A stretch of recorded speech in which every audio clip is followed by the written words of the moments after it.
Good evening, everyone. That's the clap once if you can hear me, I think.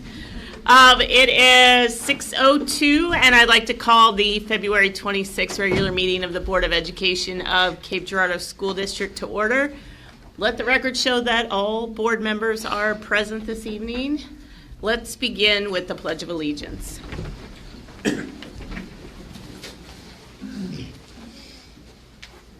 I pledge allegiance to the flag of the United States of America and to the republic for which it stands, one nation, under God, indivisible, with liberty and justice for all.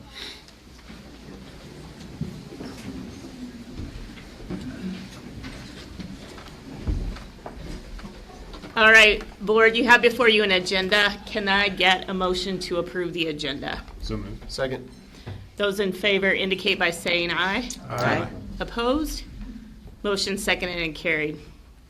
So first up, we have recognitions. Good evening. We've got a couple of great recognitions tonight. The first one is our All-State Music. We have some of the most talented musicians in the state in our presence this evening. We are extremely proud of Connor Smith for being named to this year's All-State Band and All-State Choir member Emily Dixon and Amy Caldwell. To be recognized as All-State status is a very challenging process. And if I could have Mr. Lamar and Mr. White to come up and kind of talk about that and the process. Go ahead. Mr. Lamar, if you want to. Absolutely. Thank you for letting me give him recognition. This is Connor Smith. He's a senior at CHS. And on December 2nd, about 1,400 high school students. On December 2nd, 1,400 high school students came up to Columbia Hickman High School to audition, and only 108 students from around the state of Missouri made this band. On the last week of January, all of these students came together at Lake of the Ozarks, and they had a concert put together and conducted by Colonel Don Schofeld, who is the commander and conductor of the United States Air Force Band. He conducts about 1,600 performances every year, and Connor had a spectacular performance. This is the greatest band that I think he may ever play in, and he represented us very well. So I just wanted to congratulate Connor on this fantastic achievement.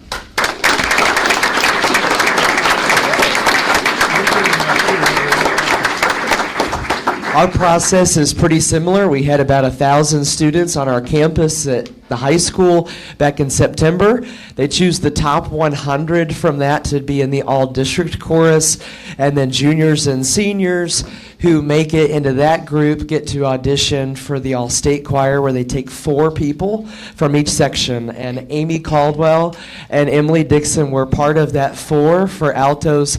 So we want to honor them and thank them for their hard work and dedication to the choir program.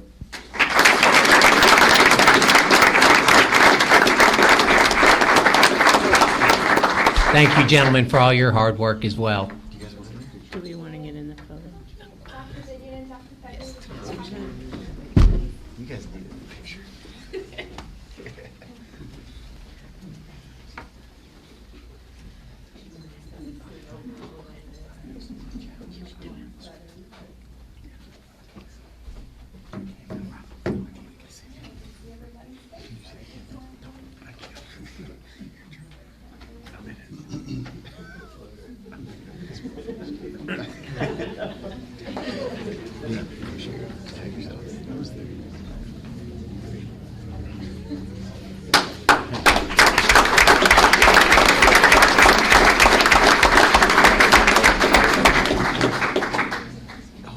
We're going to go from all-state music to our all-state swim and diving team, and we're really excited about that.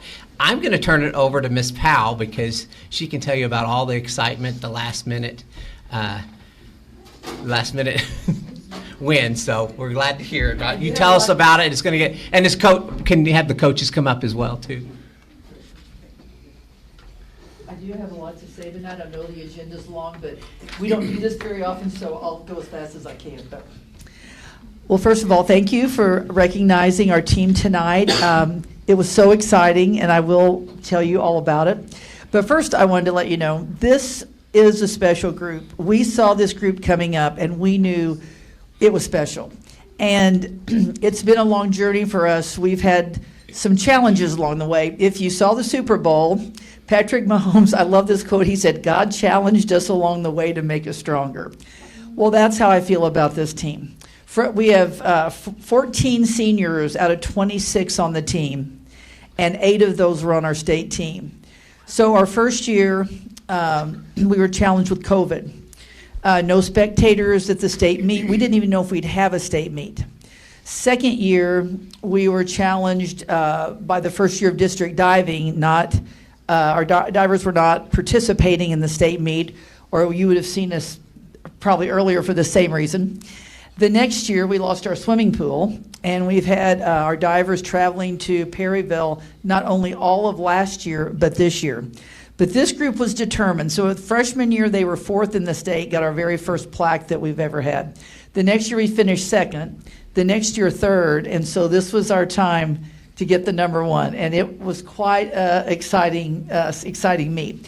Before I get into all this, I did want to introduce Coach Searman and Grayson Erlbacher, who are the Dream Team. They are indispensable with the program and do so much to help us, and I really appreciate them. So if you'd help me give them a round of applause, please.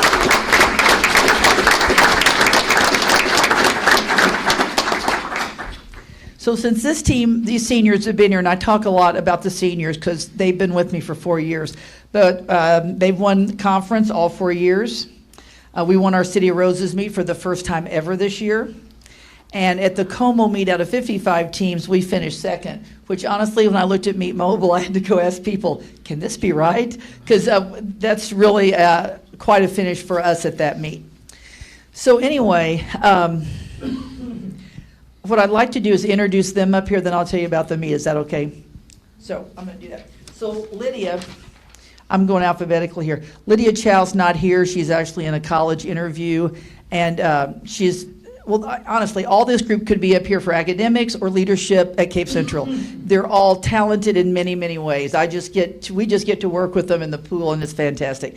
So Lydia, this was her 3rd trip to state and 4th year on the team, and she finished 17th in 1-meter diving. Next and she will be an academic All-American. Marianne Dean, if you'll come up. Marianne.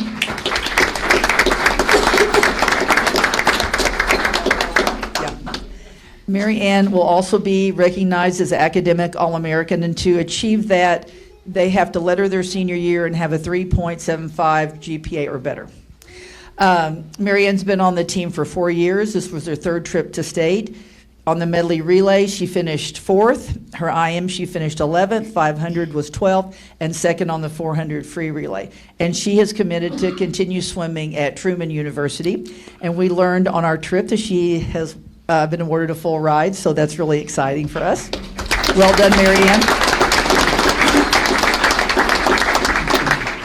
Next, we have Emily Dixon, who was just up here with her many talents swimming, and I did ask her. She was kind enough to stop at the office and bring our trophy for all to see. Emily's been on the team for 4 years. She has also been a state swimmer for 4 years. This year she was 4th with the medley relay, 3rd in the 100 fly, which is my favorite event. She was on the 200 free relay that were state champions, and she was 5th in the breaststroke. And one very interesting note, Emily is our 5th family member of the Dixons to be on our team. So it's been quite a legacy and a ride. And I will say she did help sing the national anthem for finals at the state meet too. So not only swimming, but she also used her talent singing. Next, Avery Cribley. Avery's been on the team. Avery's been on the team for 4 years. This is her 2nd year at state, and she will also be recognized as Academic All-American at the end of the season. Next, we have Annie McDougall.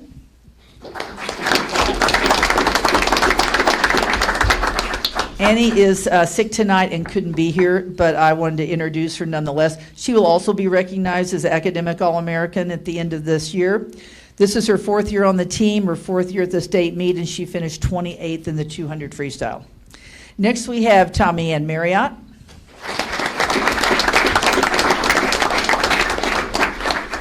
Tommy Ann will also be recognized as Academic All-American at the end of the year. So this is Tommy's 4th year on the team, her 3rd year at state, and it wasn't her fault, but I hope that should have been 4, but it just didn't work out that year. She's a 3-time high school All-American, a 2-time state champion, a 2-time state MVP. She holds our conference and school diving records, and she has committed to continue diving at Ball State next year. Good job, Tommy. Next, Bella Pattengill, if she'll come up, please.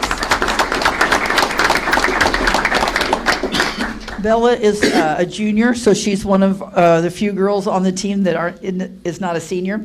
But she's a junior. It's her 3rd year on the team, 3rd year at the state meet. She was on the medley relay that finished 4th.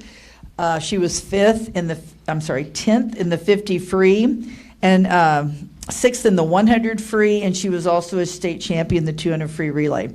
And Bella moved up in her events, and that was a huge deal for us that day, so well done.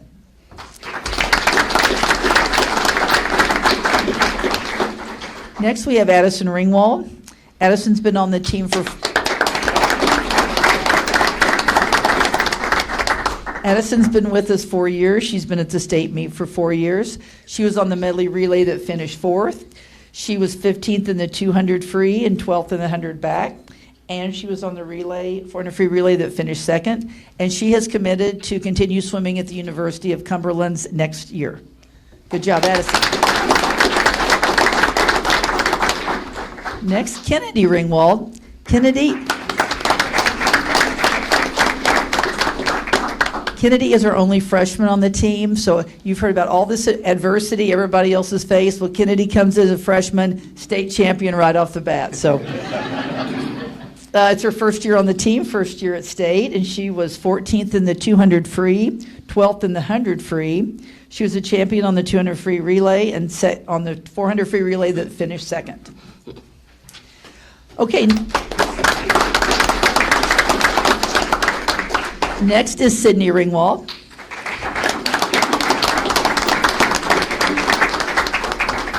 It's Sydney's 3rd year on the team and 3rd year at state. Sydney was the 50 and 100 freestyle state champion this year. She was on she anchored the 200 free relay that finished 2nd, and she was awarded the state swimming MVP at the end of the meet.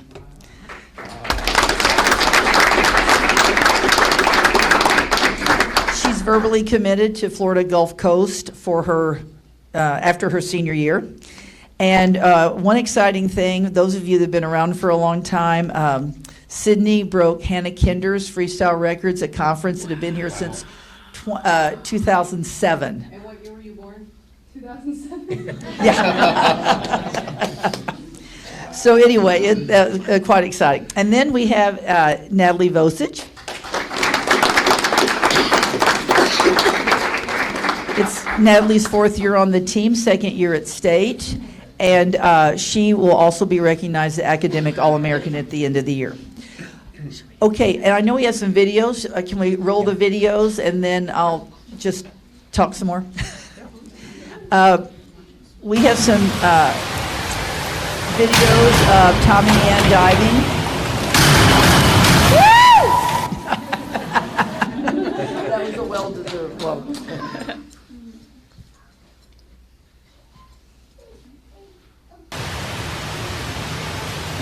And just as you're watching, I did check, and even in Class 2, no one scored as high or as well as Tommy Ann did. So, well done. No.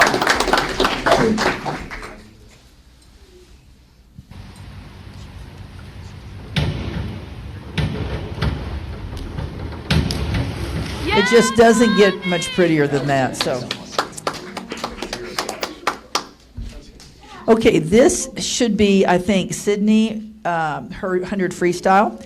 So Bella, you'll see the orange cap. Sydney's in the middle, and Bella's closer to us over here. This is the 200 free coat. Go!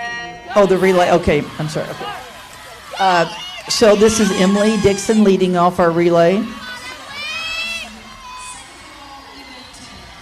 It only lasts about 1:38, so I thought we could slip it in here.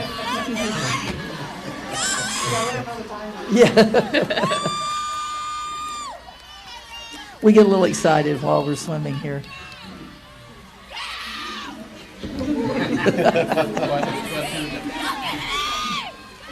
Kennedy, was that you or Bella? Who went second there? Kennedy, okay. This is Kennedy.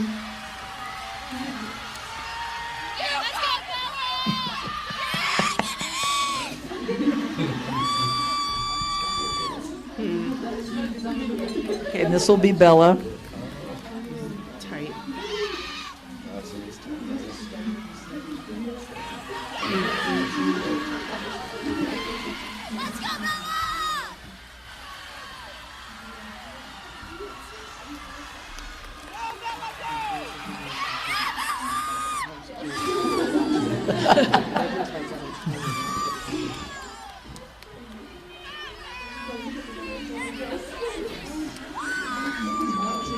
His parent. Oh, it's very exciting. Oh, I know. My daughter. That's right.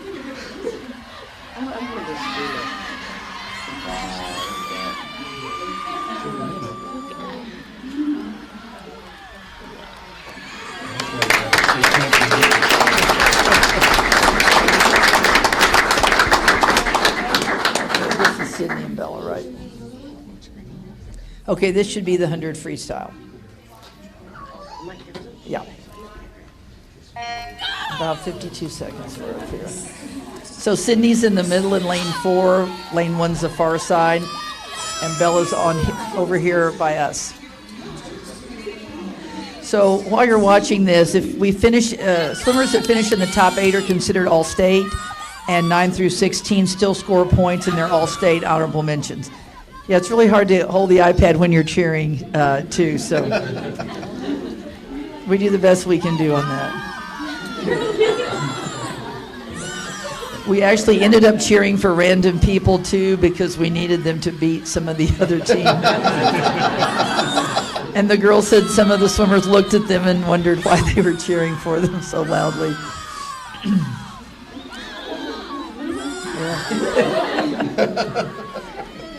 Yeah, and there's Bella. Moves up. Yay.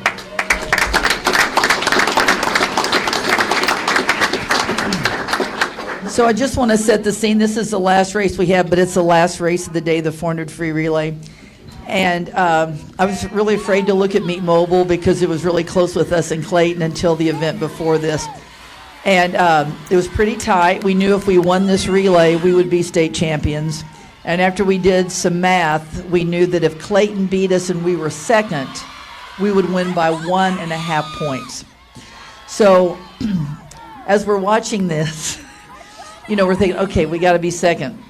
And we're in lane 4 from the top of the screen. So it was pretty exciting all the way through this, and it was pretty tight.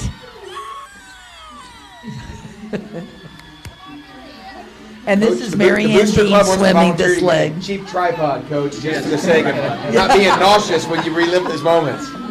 I think it would have gotten knocked over, honestly. This person's going to fall in the pool who's filming here. They're not careful. Yeah, we did the best we could here. And this is Kennedy. Kennedy went second.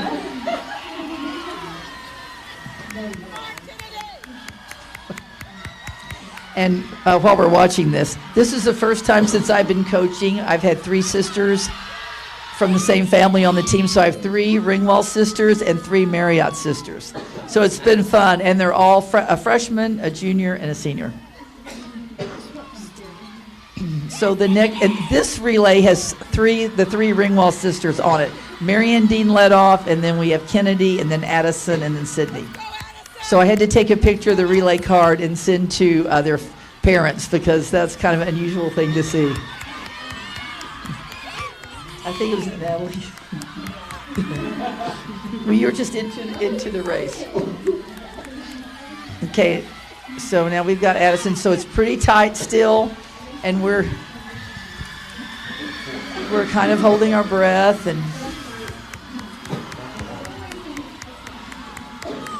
so after all the swimming and all the diving, it came down to this relay. So it was really, I could hardly watch.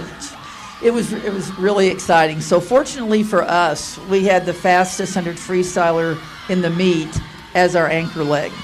So not to spoil any excitement here, but having Sydney on the end,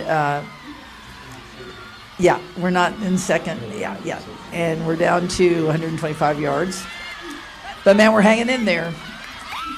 And it had been, we had 7 people score all the points here on the team. So they've got a lead on us, and then we all leave about the same time.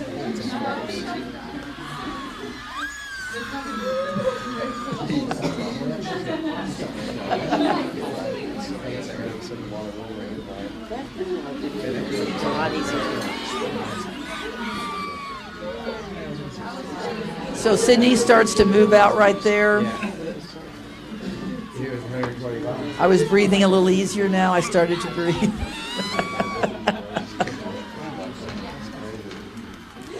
And when we finished the race, we felt like Clayton thought they had won because they won the relay and they started cheering. But anyway, it turned out, in reality, the 1.5 came through. And there it is, right there. All right, very good.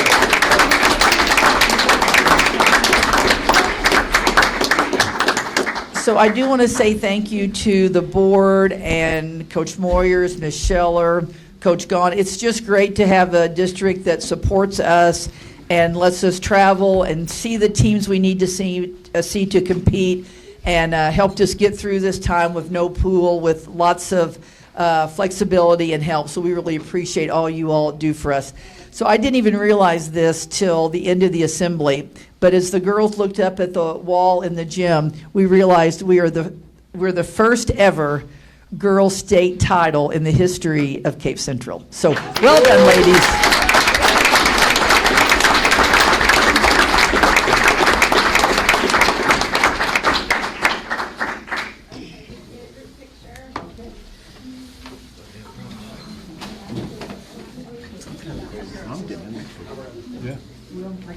Should we put Mary Ann on the list? There's lots of individual state champions. It's a team.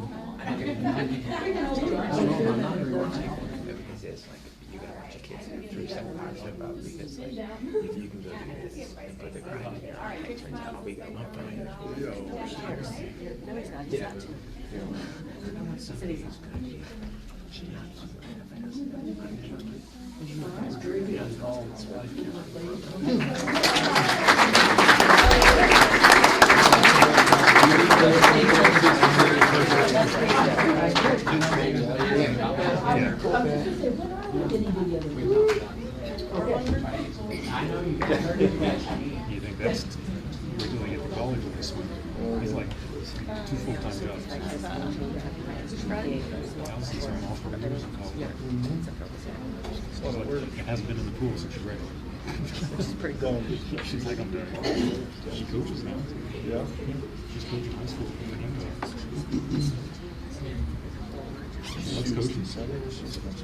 Next up are terrific Tigers.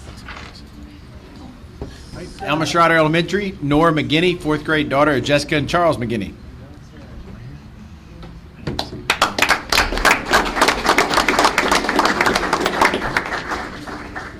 Blanchard Elementary, Sawyer Jones, 4th grade daughter of Christy and Jeremy Jones. Son, sorry, I was reading. Sorry, sir. All right, Sawyer is an outstanding student who consistently demonstrates exceptional qualities that set a shining example for his peers. He's not only respectful to both teachers and classmates, but goes above and beyond to create a positive atmosphere in the classroom. His helpful nature is truly commendable. Keep up the amazing work, Sawyer.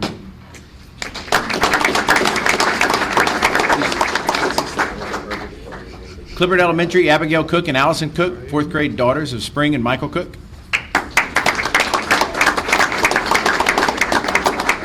Abby and Allie set the best example for students at Clifford. They're always eager to learn. They love to participate in class discussions. They have great friends. They're great friends of their peers and so helpful to teachers and others. Abby and Allie work hard on everything they do, whether it's classwork or their job on the safety patrol in the morning. You can always find Abby and Allie with a smile on their face. Being a terrific Tiger fits both Abby and Allie perfectly.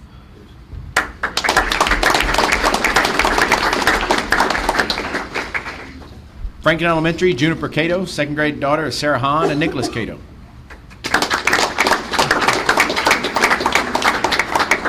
Juniper follows directions quickly, works hard in class, and is a good friend to others. She's a gem. She's kind to everyone and always tries her best no matter what. Juniper has a positive, upbeat attitude about learning and activities. She's a delight to have in class and is a model student. Keep up the great work, Juniper.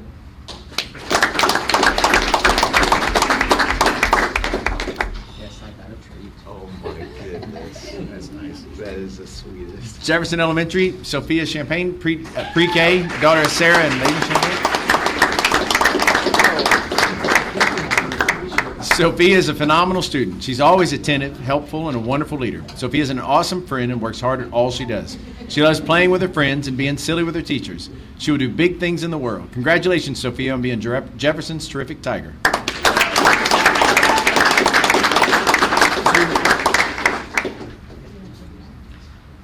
Central Middle School. Oh, sorry.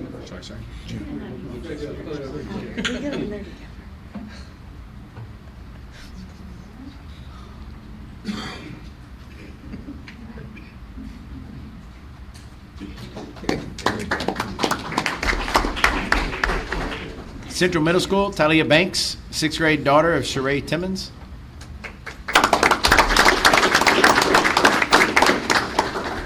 Terry W. Kitchen Junior High, Desmond June, seventh grade son of Tabera and LaQuint June.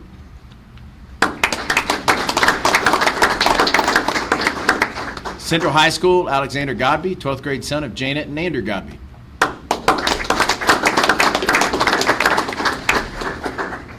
Central Academy, Adrian Thomas, 9th grade son of Shanna Redford. And then from January, Central Middle School, Emery Neely. And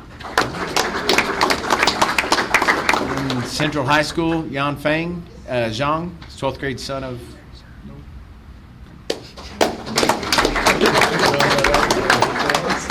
Central Academy, Daryl Jones.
All right.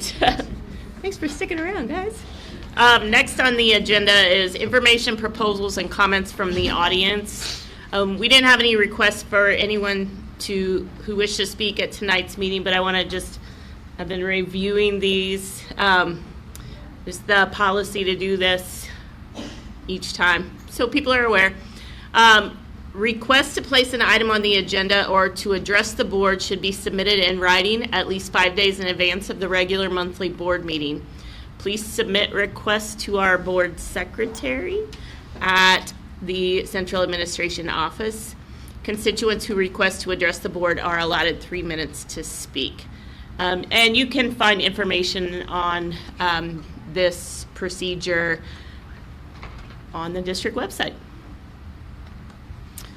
Okay, next we have informational reports, and the first item is the board president report.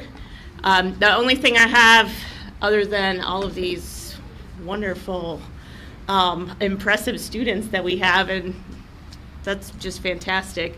On April 4th, just a reminder, I know this is kind of in the future, but we're going to have our third community engagement event that we've had this year. This one is at Terry Kitchen Junior High. It is April 4th from 6 to 8, and the focus is academics. So next we have the superintendent report. Thank you. I'm looking forward to that community event. We had a good turnout last time.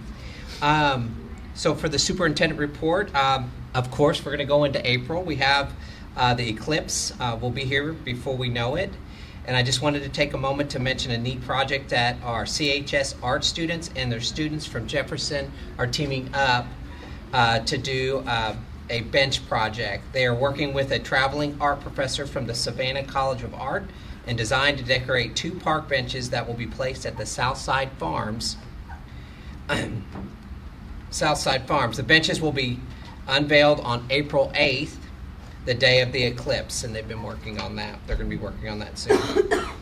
I also wanted to mention that Madison Phelps, a senior at the CHS, was awarded the President's Scholarship to attend SEMO, where she's working to getting Madison to attend a future board meeting here shortly, hopefully next month. We're also inviting Zach Hodges, who won the state essay contest from the Daughters of American Revolution organization, at an upcoming board meeting. Our students continue to shine and do great things in our district.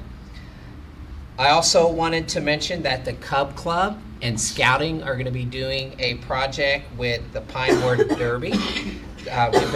We have Scouting in our Cub Clubs for free for all of our students that attend Cub Club, and we will be having our first Pinewood Derby race at Alma Schroeder this Friday at 4 o'clock. If you'd like to come out and watch them race, I may have a car as well in this. I may have not built it. My son may have built the car, but we're going to race it anyway. So if you have time, come out at 4 o'clock at Alma Schroeder to see us race our box cars, our Pinewood Derby cars. And then lastly, I wanted to share that we are doing rounding sessions, which we had one person come to our rounding session. It was on Valentine's Day, so kudos to her for coming on Valentine's Day. She was very patient with us, but it was a really great thing for our new teachers. Our rounding sessions are for our 2- and 4-year teachers that have been in the district for 2 to 4 years, and we had a great conversation. I learned some things that we need to look at with our health insurance, and we had really good conversations, and I think our CTA is going to come up and talk here in a minute. I'm pointing to Tyler back there, but thinks it's a great thing for our teachers, and hopefully we'll have a better turnout. And I believe our next one is March 18th at 4 o'clock. So I know the CTA hopefully will be part of that and encouraging those teachers that have been with our district 2 to 4 years so that we can get some good feedback for them to see what we need to do to help build culture and just continue to grow as a district. Okay, next up we have CSIP program evaluations, and Dr. Beck. Thank you. So this cycle we are looking at LEAD 3, which is part of our continuous school improvement plan. This is a baseline evaluation year for this measure or goal, so to speak, for the CSIP plan. Annual reviews currently set for February, but just giving you advance notice, it's already been discussed with Dr. Binion. I would highly recommend us moving this program evaluation to probably like a June, July date to follow the school year up. Right now it's a lot of data collection during the academic year, but moving forward it should be evaluating where the data and growth occurs towards that action step. So the number of students and families impacted by this programming are all students K-12 across the entire district. The cost of the program, it's hard to identify one specific focus because it encompasses a lot of different areas such as technology, academic services, personnel, As you know, our biggest portion of our budget goes to supporting our personnel across the district. So this would be comprised of multiple funding sources. The overall goal that aligns with Lead 3 is just to develop a comprehensive plan to better align building operations across all grade levels throughout the district, K-12. The focus areas there are utilizing consistent behavior intervention strategies and using consistent reporting strategies in Infinite Campus, having consistent curriculum adoption guidelines and a consistent process that's followed by all staff when evaluating their curriculum resources for different grade levels. And then aligning our K-12 benchmark assessment process and streamlining that K-12 between every level, so having the same benchmark assessment dashboards that we're looking at to measure growth. So that would be Galileo across the district right now. Key metrics, or that baseline that we're looking at this year, is our behavior resolution data, adoption and implementation of our curriculum schedule, the development of our handbook for that process that's being handled by academic services currently. And then we're looking at, we've already implemented the benchmark testing cycles. It's about looking at the data we're going to get back after this last round of testing. 22-23 program data, this was just adopted with the most recent approval of the CSIP this current year, so we don't have existing data to look at. This is the baseline year, and then following up in the 24-25 school year, we would be looking at the data we're collecting this cycle, hopefully in June or July, if the board does accept the recommendation to move the program evaluation to a later date. That's all of the general information about our program overview at this time. Are there any questions from me? So you want to move that to June or July starting this year? Yes. Okay. So technically for us, June would be same calendar year, July would be. So we would be starting doing it new again in fiscal 4 year. months or whatever? Yep. Okay. But we would actually have the data at that We'll have time more for those key metrics to look at to see where our progress is at. Makes sense. Thank you. Next, we have academic services report. And this is on career and technical education. We're going to have Mr. Brock Crowley come up and share with us about one of our programs. Well, since it's CTE month, You can take that off. since it's Turn it on. We are. Probably muted it. Check. Oh, yeah. Since it's CTE month, wanted to share just a few things that we're doing. In particular, you know, in our building, it's always CTE month, but for the rest of the world, we celebrate this month as well.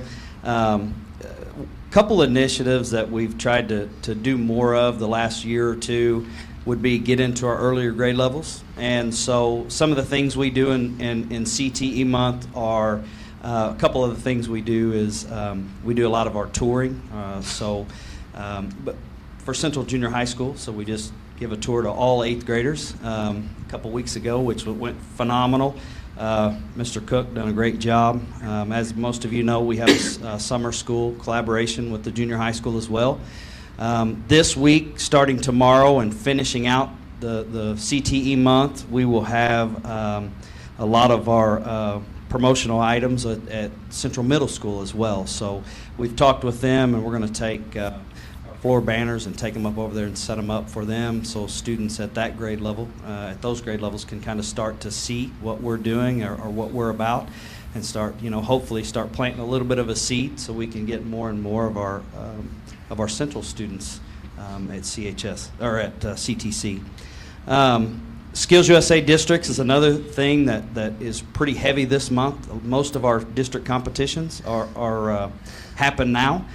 As of now, we have 67 that have qualified to go on and compete at the state competition, which will be in Columbia, Jeff City, and then Lynn State Technical College. So we're pretty proud of that, pretty excited about that. So we will be going in March and competing in that. Hopefully we have some folks that move on to the national competition as well. So we've done really well in districts again this year.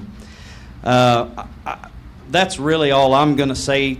I've got some folks here that I think you should hear from that Registered Youth Apprenticeship Program, that's been a massive initiative for us as well, and we got some folks that are heavily involved with that, and they deserve all the credit.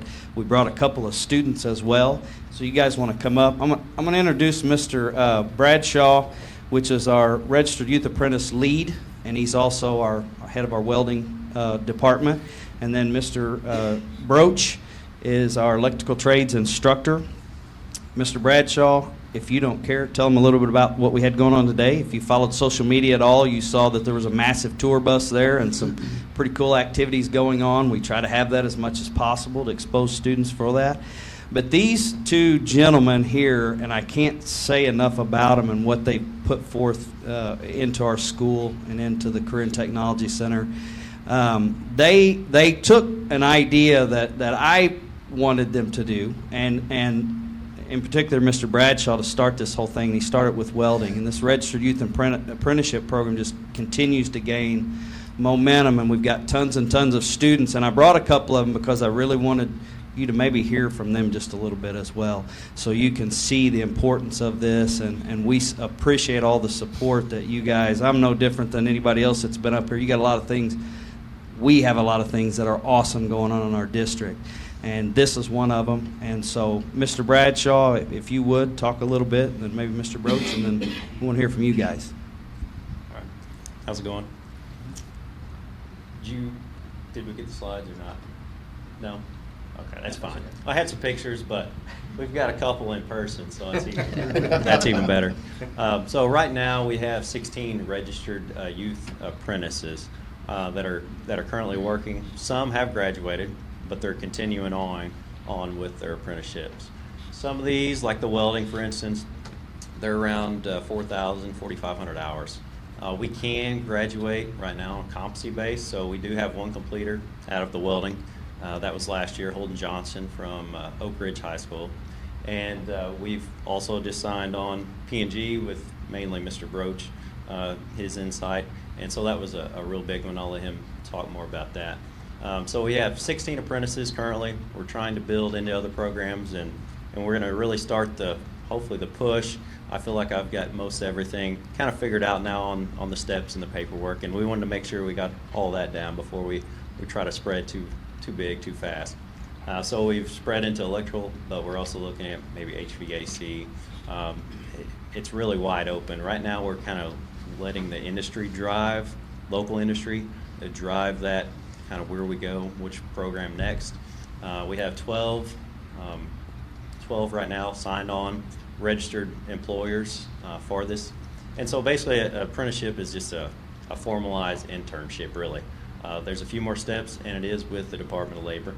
So we work hand in hand. I submit information, the students' names, track all those things. We've had great support from our contact there with the Department of Labor. And so just everyone involved on this whole apprenticeship push is really behind it. Even the governor, he's got a lot of kind of insight and push for this. And we see it as a way to help local industry, help keep our good talent local, get them bought in, getting them paid while they learn. Webb here, he's a senior from Central High, and I'll let him talk in just a second. But he started his apprenticeship last summer as a junior. So he's currently working. I'll let you talk your schedule. So I go to the Cape Central High School, and I go through the Flex program during my senior year. So I don't have a first hour class, so I'll go to work from 7 to 8, or sometimes I'll go in at 6 if we're doing overtime. So then I'll work until 8 and go back to school for welding, and then I'll go to academic support and do my A+ tutoring class, and then I'll head back to work at about 1 o'clock, so just after lunch, and then work until 4. So I do that all throughout the week, and then yeah. Where are you working at? I work at Blattner Steel. So I started there, I think July 5th. I talked to Mr. Bradshaw about getting hired on somewhere, and he got me an interview, and I went in, and they hired me. So. Yeah. Good job. Yeah, I did actually. I talked to the owner of Blattner Thursday, I ran into him, and he was bragging on Webb. He's like, I got guys that can't show up one time a day on time. This guy, he shows up twice a day on time. so that says a lot. We're really trying to push. Got a lot of good support again behind it. Really, the sky's the limit on the apprenticeships. It's a really good avenue of getting those students that aren't going to college, aren't going into other trade schools, into a career early on, and really focus step by step, plan for those students as they progress into a good career. So. Tell them a little bit about P&G. Sure. Well, thank you guys for your time. I appreciate it. Hi to those that know me. Those that you don't, I'm Mr. Broach, electrical trades instructor. Graduated Central High School, so alum from here. Something you may not know is that, well, let me ask this. Can I ask a question?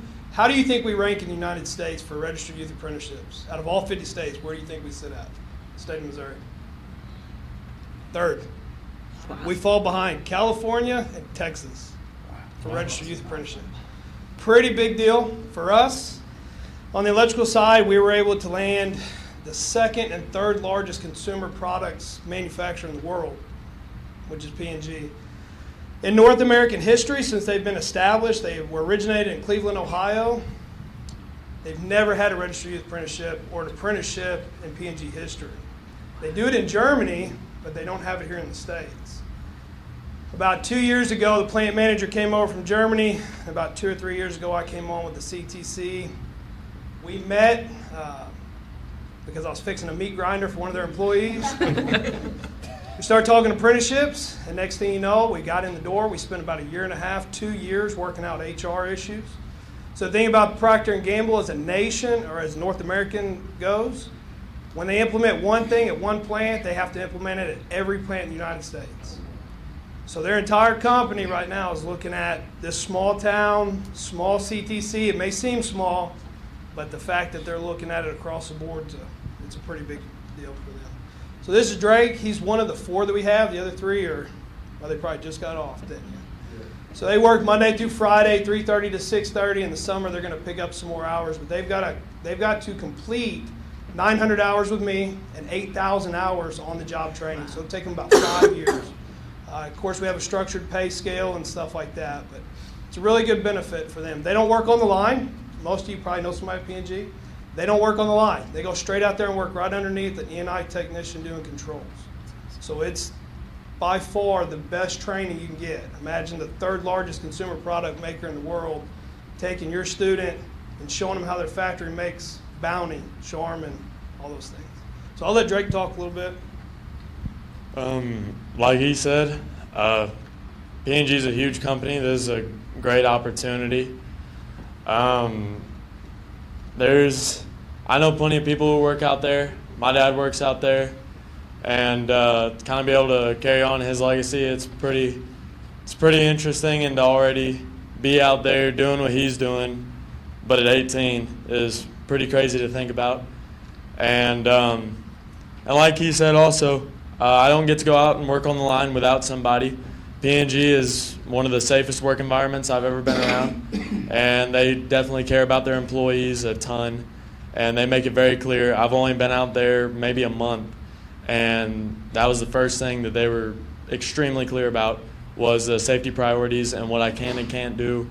And all the employees out there, all my coworkers, even after discussing everything with management, because with the first probably 2 weeks I was just with management, and being with the other coworkers, it was the same way. As soon as I stepped in the door to the E&I shop, they were super crystal clear with me about how everything is going to be safe and how I got to make sure that I'm with them at all times. And it's simply because they care. It's not like it's just because of a rule thing or whatever. They genuinely care about my safety, and they want what's best for me, because in the end it's going to be what's best for them too. And I'm going to be able to help them someday, and that's the hope. And like he said, sadly, the other 3 could not be here tonight. Luckily, I go in the morning class with him from 8 to like 10:40-ish. And so I get the opportunity to go in early if I want to. And so I got the opportunity to be here tonight. The others sadly did not. They just got off maybe 20 minutes ago.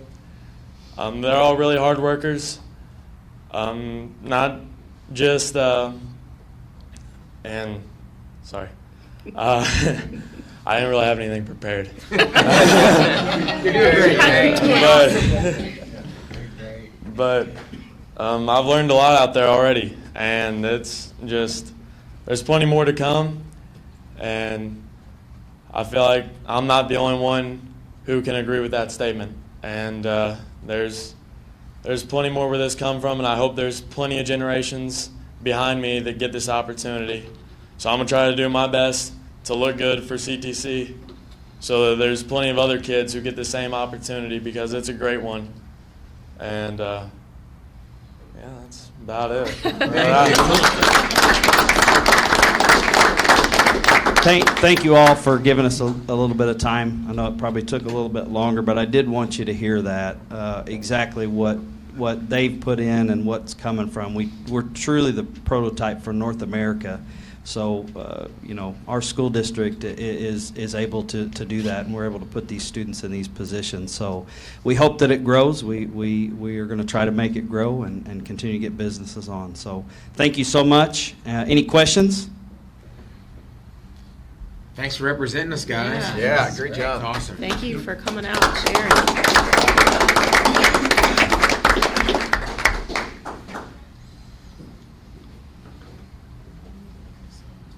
Hey, Mr. Corley, one other question maybe. Will these guys do kind of like a recruiting thing for you? Will you use these are like the poster children from what you guys are doing to help recruit some of your buddies who are underclassmen guys? Absolutely. So that's one of the things that we try to do. Now we get these students in there, we're going to let them tell the story. So when we have several events during the year where we have that opportunity, where we have business history come in, but we also have former students come in or current students that are working in these types of things. So they'll tell, best thing we can do is let our students tell our story, and by word of mouth, that tends to generate a lot more interest than what I can do just out there blabbing. So anyway. Because my guess is, guys, when you talk about that to your friends and colleagues who are younger and you say, hey, how much money do you get paid to go to school? Not very much, right? But my guess is P&G pays you and Rick Botner pays you, right? Pretty cool. Good stuff, guys. Thanks so much. Thank you.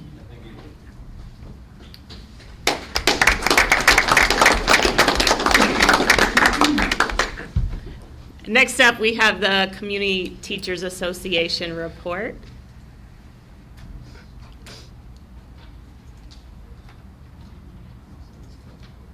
All right, good evening.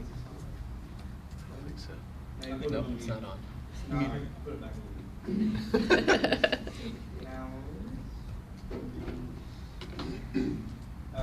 You got to flip the switch. Sorry. It's all good. All right, to start out with, I just want to let you all know we have a Capitol Day coming up in Jeff City on March 5th, and there's going to be 7 teachers from our association getting to go, talk to our legislators, to continue to advocate for public education and represent Cape Girardeau. We are also at CTA hosting a school board forum on March 18th at Kinder Hall. That'll be at 6 o'clock. So if you are able to attend, we'd love to have the community and just let the community know to come and attend. In regards to some shout-outs, at Alma Schroeder, shout-out to the incredible Encore team that goes above and beyond to make Encore truly project-based and educational every single day. Also to the Nurse Kim. She does so much more than nursing. She, along with Mrs. Randall, have developed a clothing closet. She wrote a grant for a medical corner in our STEM lab, and she brings in many educational programs. And our most favorite thing, she's the owner and handler of our sweet therapy dog, Maggie. At Blanchard, shout out to the entire special education department for persevering. Laura John for creating such fun learning experiences for students throughout the school building. She's even bringing farm animals to kindergarten to help enhance their book study, which is really awesome. Shout out to Sarah Bryan Nussbaum for always being up for anything in the library. She could not, or I'm assuming Miss Bova could not do her job without her. Thank you to Scarlett Winans for always being in charge of our volunteer list with our spaghetti dinner. It's a big job and she is great at it. Gina Herzog for always helping with duty when needed. Coach Schmidt for jumping in and helping with any duties. Bethany Phelps for always being so helpful and asking if help is needed. It is so appreciated. Lori Trapasso for always being ready to step in and sub where needed. At CAO, this one goes out to Miss Keys. Someone said, do I need to include everything she does for everyone? She discerns every situation based on what is best for the students and their families. Her work transcends expected duties. Our district is significantly better because she is with us. I would agree. At Central Academy, shout out to Bria Tillman for going above and beyond and helping students and staff in whatever they may need. Her smile and positive attitude makes CA grateful to have her. At Clippard, shout out to the staff. They've been doing letters training, and thank you for going above and beyond to have more tools in your toolbox to support our students who are struggling with reading. Shout out to Debbie Peters and Sue Ellen Head for helping to clean the school in the evening since we are short a custodian. At CTC, shout out to those two gentlemen that just spoke, Brandon Bradshaw and Danny Broach, for the recent addition of Procter & Gamble as our latest business signed on with CTC's Registered Youth Apprenticeship Program. That's a mouthful, but that is awesome. At Early Childhood, shout out to the people in Miss Megan's room. Miss Megan is rocking her first year at ECC. She is joined by Miss Shamika. Way to go. Also, shout out to our two fantastic SLPs, Miss Amy and Miss Addie. Thank you for going above and beyond for your students. At Franklin, our custodian, Mr. Keith Brennicky, goes above and beyond every single day. Since we are short-staffed right now, he is working long days and does it with a good attitude and tons of hustle. He takes great pride in our building, and we're lucky to have him. So like Clippard, Franklin is also doing the letters training, and kudos to them for always working to stay current and become stronger teachers for our kids. At the high school, Mr. Pullum took the drama teacher position at semester and has been working really hard to get in the groove with his kids. Chess Club is new this year, and Mrs. Knott has been busy getting their club up and running. FBLA brought home 22 medals. Amy Caldwell sang the national anthem, which I believe we talked about. She was also recognized earlier. So she sang the national anthem. AFJROTC presented the flags. Mitzi Quintaz Cruz was elected district secretary, and Hanif Ahmad district parliamentarian, and we won the escape room. At Jefferson, shout out to Courtney Fisher for rocking her new position as a reading teacher this year. Also, shout out to Janice Frederick, Courtney Hanstein, and Alex Marchiza and the aides in their classrooms. They're our SPED teachers, and they are doing an amazing job with our students every day. It really is a hard job, and they rock it all the time. Our admin assistant, Veronica Sander, she's been juggling her job and the school nurse's job right now, and honestly, we couldn't do it without her. She is rocking it, and we greatly appreciate her.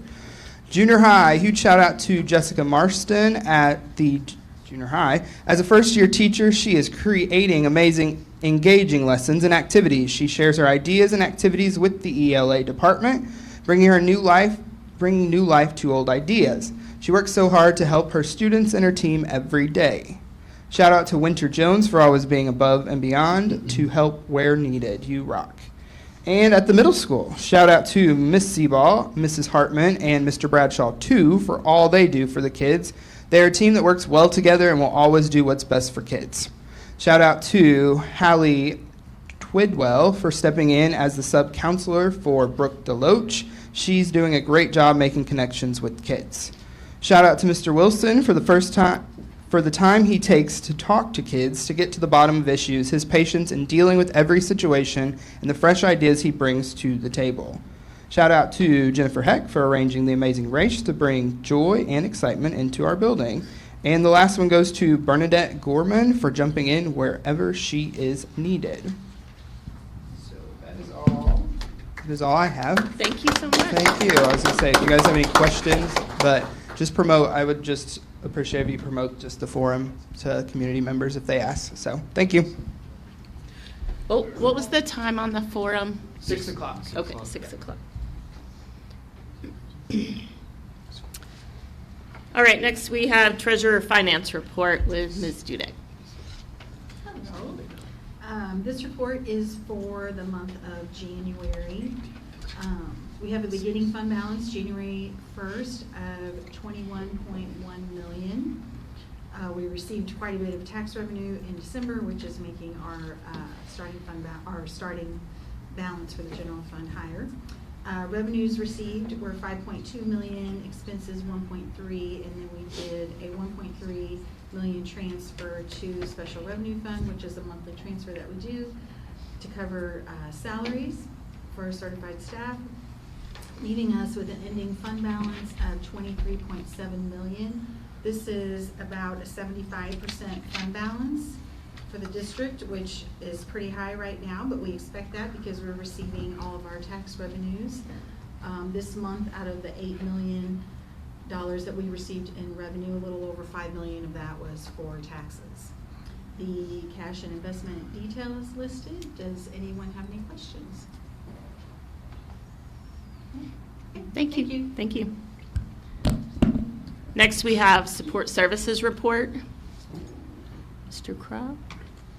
Thank you. Let me get to my area. First off, starting with buildings and grounds, we're getting ready to put out an RFQ this month for our 10-year facility plan, so that's going to be coming up to you very soon. That's part of our CSEP plan, and part of that 10-year facility plan isn't just about what roofs we need to replace, what HVAC units. What we're asking for the companies to come in and assist us with is look at our trends, look at what our curriculum is going to be, look at what our needs are going to be for the community, and make sure that we design our facilities going forward to meet those needs so that we're being proactive on that end and not reactive when it comes time if we're having to implement new equipment in our buildings or design differently or remodel so that we're not throwing good dollars after bad dollars. One of the requirements, or we have several that we're asking in our specs for that RFQ, will be to meet with the community, to meet with staff, to meet with the board members, to meet with our own employees on the support service level, our custodians, our maintenance workers. What is it that they're seeing? So we're really excited about pushing this out and then seeing who we're going to award it to, who will kind of help guide us with this next plan that'll shape where the district goes for the next 10 years. Next, we have Red Star. That is moving along really well. We have sheetrock up on the walls, mud and tape. Electric inside is getting done. We still don't have our main tie-ins yet from Ameren. That's due to our main service feed is would affect 4 other homes in that neighborhood, and so that's going to be a last-minute switch that we do. So not only does it affect Red Star, but it's affecting other homes. We need to make sure that those homeowners are being taken care of. Some exciting news that we received last week. Every project that we look at doing in the district, we do rebate studies, and so we work with Ameren on what we're going to be doing. As of right now, and it could be more, but we're looking at a $71,000 incentive program for what we're doing with Red Star because of all the updates with higher efficiency lighting, higher efficiency HVAC units, so on and so forth. So as the program goes on, we basically hold our receipts, then we submit that, and then as long as we meet all the requirements set forth in that incentive program, then we get a check cut back to us for that. That helps bring down the overall cost after the project is completed. Our indoor facility is getting closer and closer to completing. We're really excited about that. Casework is going in. Final painting is taking place, but it's really a puzzle here at the very end because with the turf going in, putting in the indoor jump runway for the long jump, triple jump, and the pole vaulting, where all the major turf has to go, the major work to get the turf in is going right over that runway. So we have to hold on pouring a small section of concrete so the dump trucks and the skid steers can get in there, and the rubber infill and all of that, because it'll blow the concrete out if we drive trucks over it too soon. So we're holding for that, and once that concrete goes in the last part, then the track surface can be applied. So it's kind of interesting how we're balancing all that, but it's really going to be a sight to behold once that's done. We have a project that's going to be before you a little bit later in the meeting, and that's the welding expansion, so that we have all the bid numbers back on them, and we're extremely proud of where that came in at, but we'll talk about that a little bit later. And last week and the week prior, when we had our parent-teacher conferences going on, PD days going on, then our holiday, we had our testing company, Environmental Works, come in and get out the lead testing. If you recall, that's been leading up for the last several years. That was passed by the state legislature, state legislative body. So we're anxiously awaiting those results. We're wanting to make sure that everything is adequate with that. All school districts across the state of Missouri had to deal with that. We did put in for grant funding as well too, if there needs to be some remediation. We qualified for several hundreds of thousands of dollars if it is needed. So we're hoping that it's not, but we'll see where we go from there. Food service, you're going to be seeing several bids coming to you in the next several months for equipment purchases, part of it being Red Star, part of it being equipment in what would then be considered the old Central Academy location, since that's turning into a pre-K facility. Some of that equipment needs is changing, so just keep that in the back of your head, knowing that you'll start seeing some bids on that. And then lastly, our safety security, we're really excited tomorrow. We're hosting a FBI Regional Safety Security Summit at CTC. We have around 200 individuals that are associated with area school districts that involve school safety will be coming in.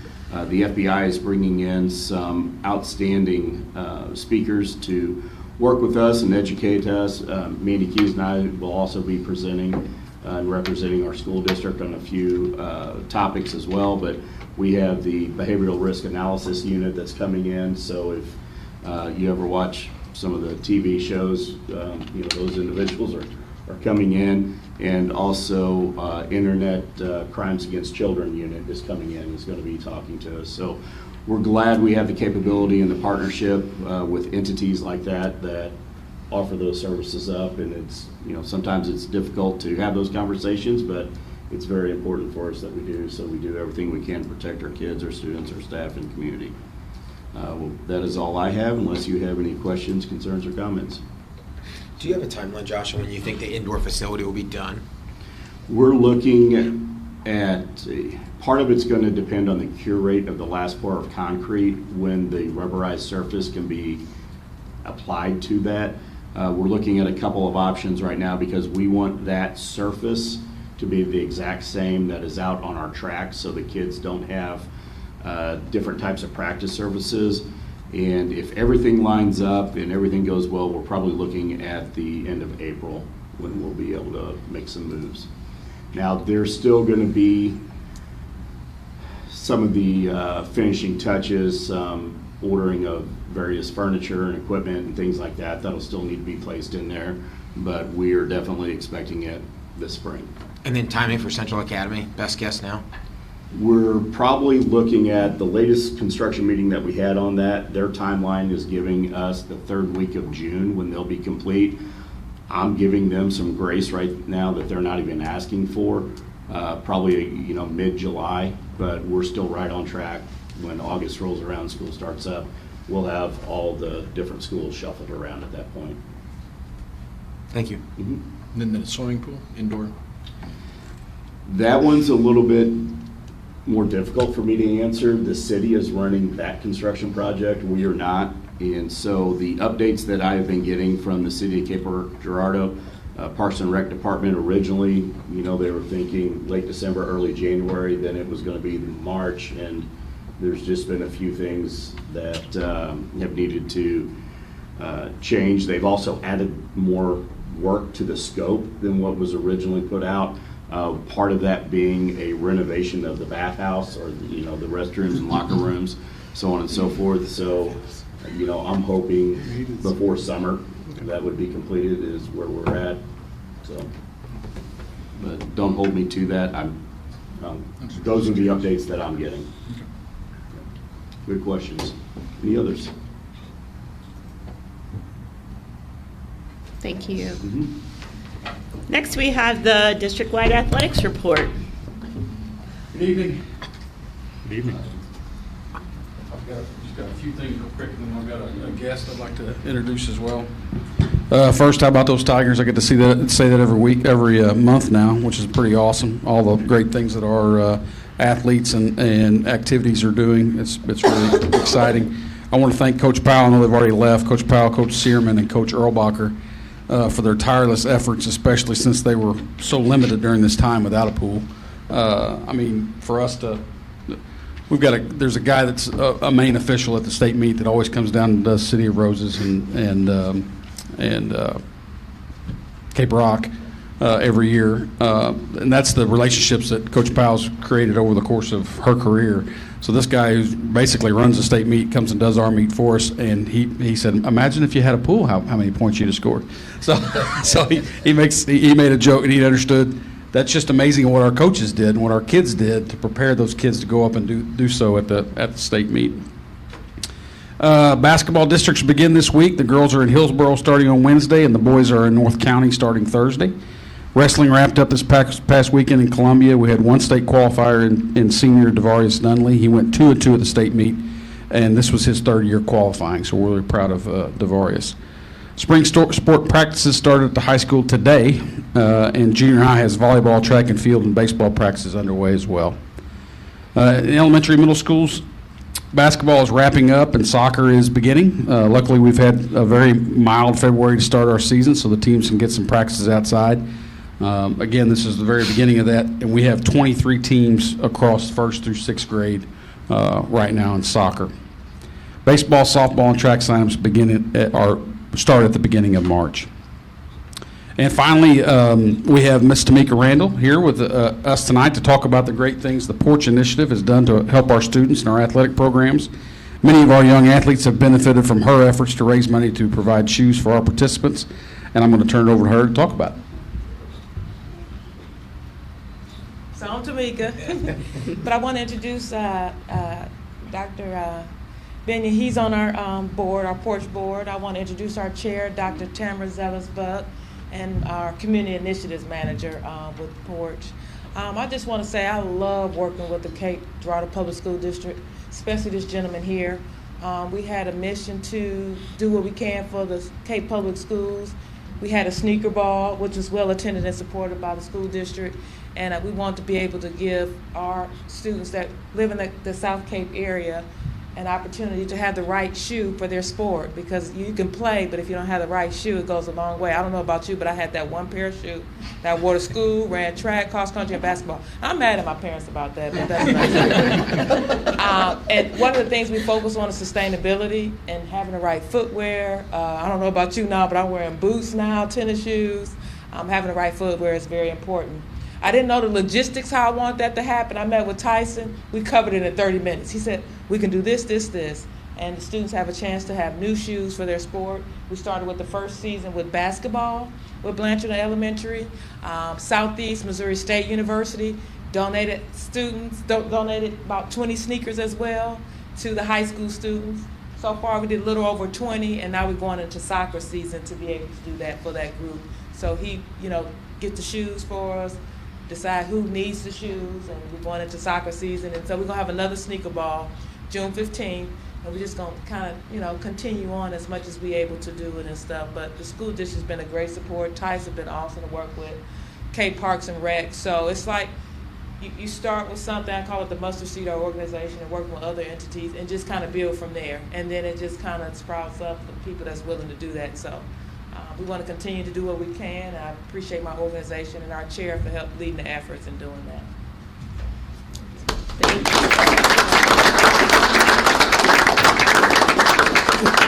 Tamika's been awesome, and she had an idea of what she wanted to do. She met with Scott Williams and I and said, hey, how can we do this? And we're pretty much what we're doing right now. Like I said, she said with the basketball shoes, all the teams register through me. We ask coaches, where's their need? Do you have students that have a need? They'd let us know, hey, I need this size, and we ordered them.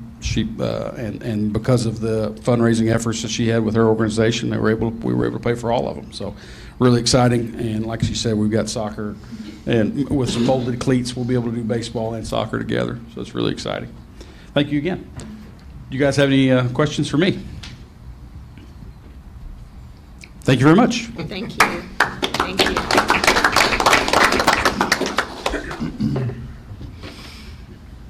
Next, we have board reports, and first up is the MSBA delegate report. Just the spring advocacy series, which I believe Mr. Payne spoke about earlier, so just make sure you get signed up for those if you can't attend, get a little learning. So, and that's all I've got. Legislative report. So just a couple of quick comments, and so right now bills are going through the House and Senate subcommittees. A couple of education bills, the open enrollment bill went through the House committee, went through the House vote, got passed, and now it went to the Senate subcommittee for education and has been voted out of that committee to go to the floor to be debated. So we'll see what happens there. The other bill is on the vouchers and ESA, the Education Savings Account. It's going through subcommittee now, and they're making some changes to the original bill, so now they're just fighting amongst themselves to see who can get their piece of the pie and what that looks like for them. So there's a couple of things for us to be watching for. MSBA is opposed to both of those from the main standpoint that it takes education dollars out of public schools and puts it into private hands, and there's no taxpayer oversight to any of that, which they're completely opposed to. If you're going to take local tax dollars to educate students, local taxpayers should have some say in how that looks, what that looks like, and what the oversight looks like.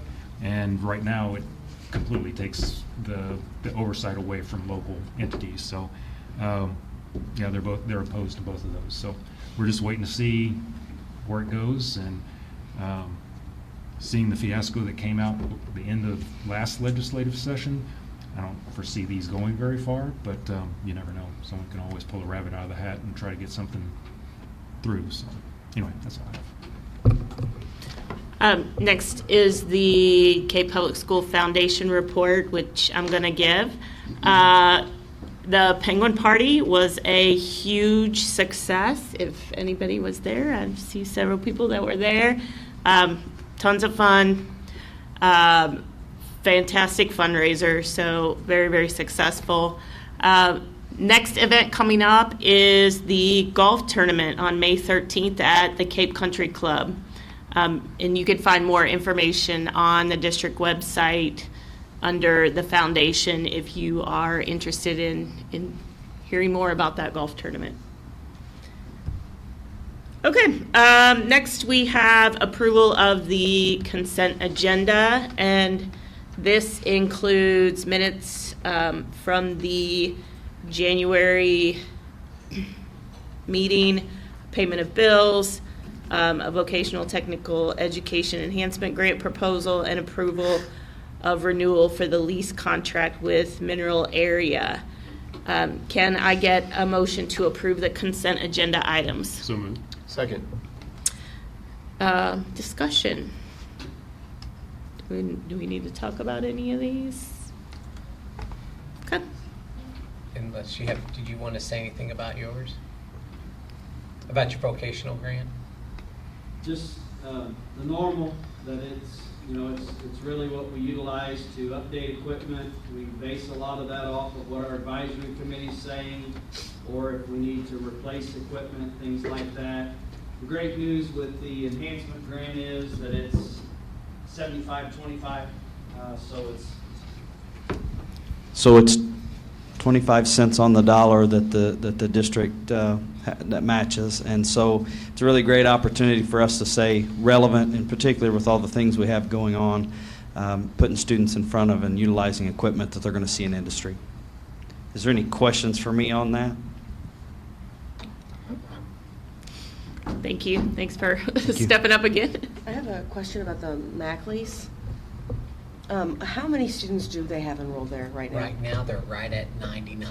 Okay, thank so you. Right at 100 is going to be 40,000. So we put it on a tiered system. Yeah, I read that. That's why I was wondering. Yeah. Thank you. Yeah. Any other questions? Okay, those in favor of approving the consent agenda items indicate by saying aye. Aye. Aye. Opposed? Motion seconded and carried. Next up, we have new business, and the item here. So the motion is to authorize the superintendent or his designee the authority to negotiate a contract with Brockmiller Construction as the previously awarded CMAR for the construction of the CTC welding lab at a cost not to exceed $4.5 million.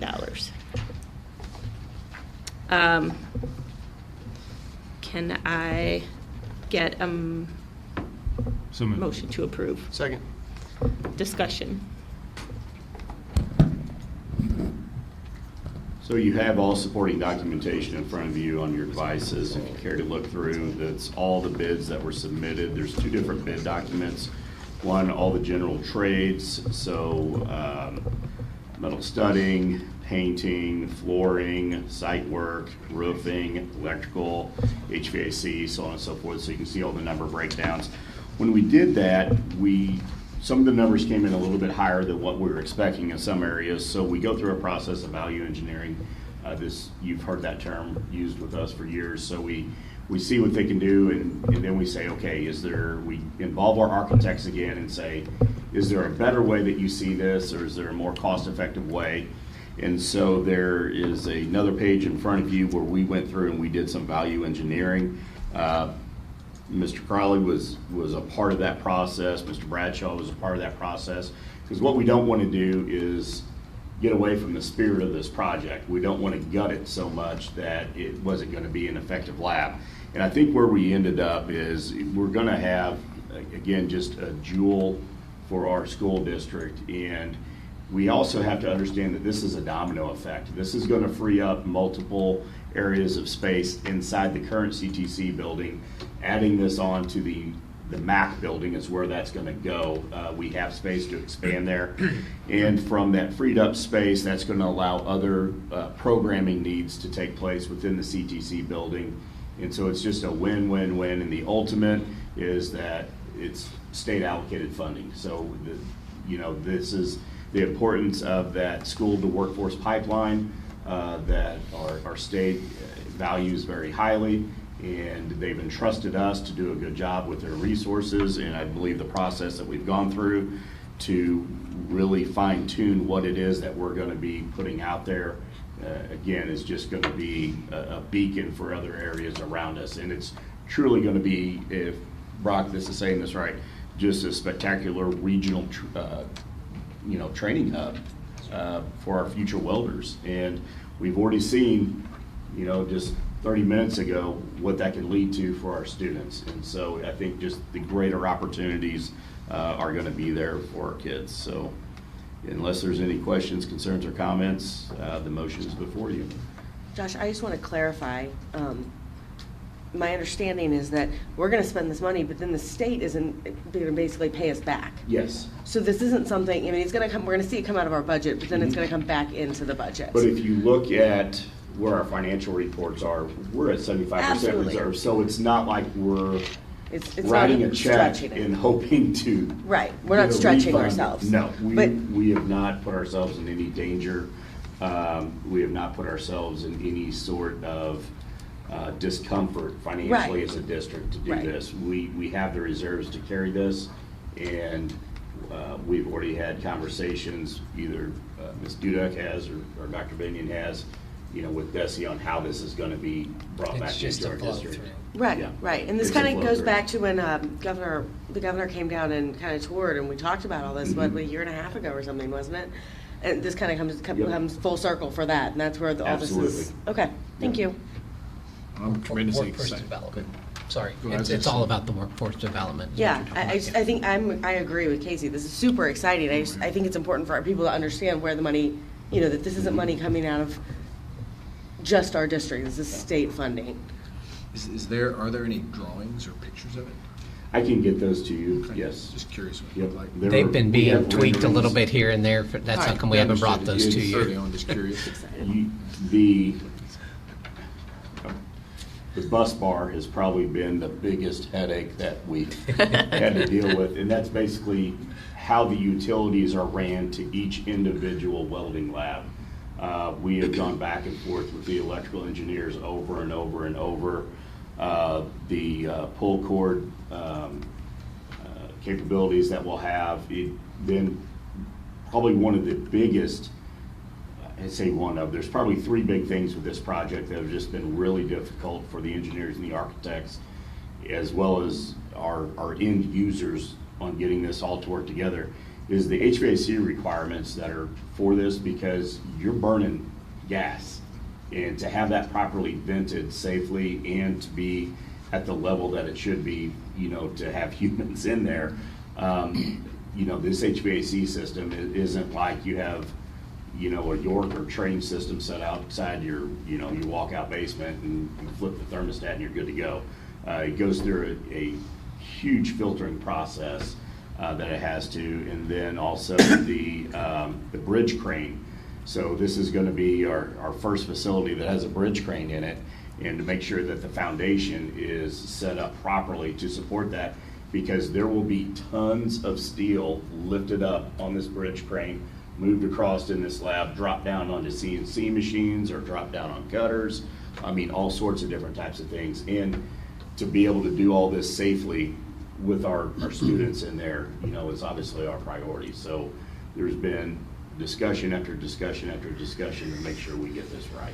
Do we have an idea how many more students we'll be able to serve because of this project per year? I will defer that to Mr. Crowley, but what I would tell you is we now will have 50 welding labs set up in one spot. And if they run it, a session in the morning, a session in the afternoon, and then an evening session, 150. It's basically tripled our capacity, I think, or maybe not quite tripled, but pretty close. Sure, it's really, it's more of the endless possibilities. So we're setting it up where we have the capability to do a lot more than what we're doing now. In particular on the advanced technical training side, so advanced welding.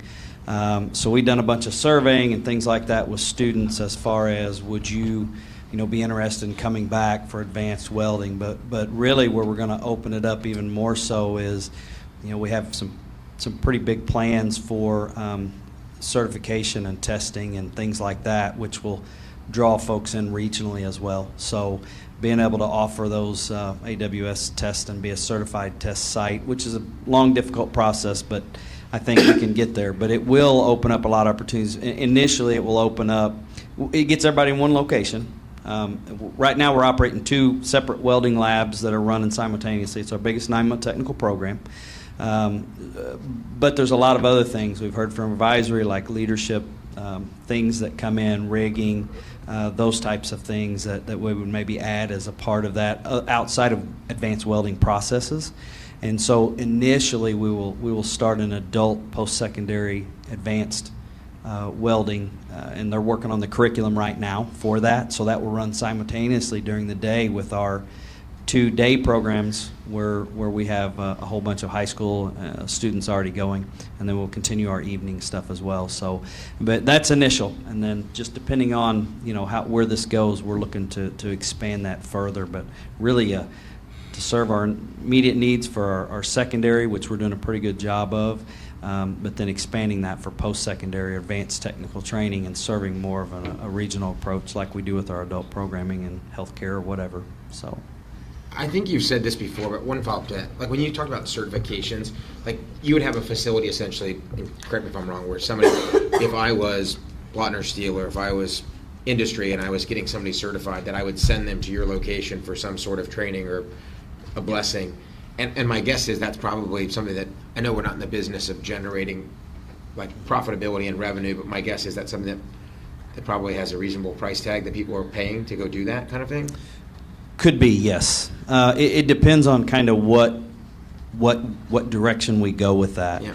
But it's really, but yes. So it could be some revenue, but essentially we're opening it up for local business industry, even potentially union partnership, things like that, where we would have a central hub for those folks to come and utilize us, which would then, that, like he said earlier, domino effect. It continues to build and build and build. The more opportunity that we can offer, not only our students at the secondary level, but post-secondary as well. Keeping our local talent local, and we've got some very good results on like our secondary population that would want to come back and rather than going off somewhere else to do that training. It's, in particular, if we're capable. And I think we will be.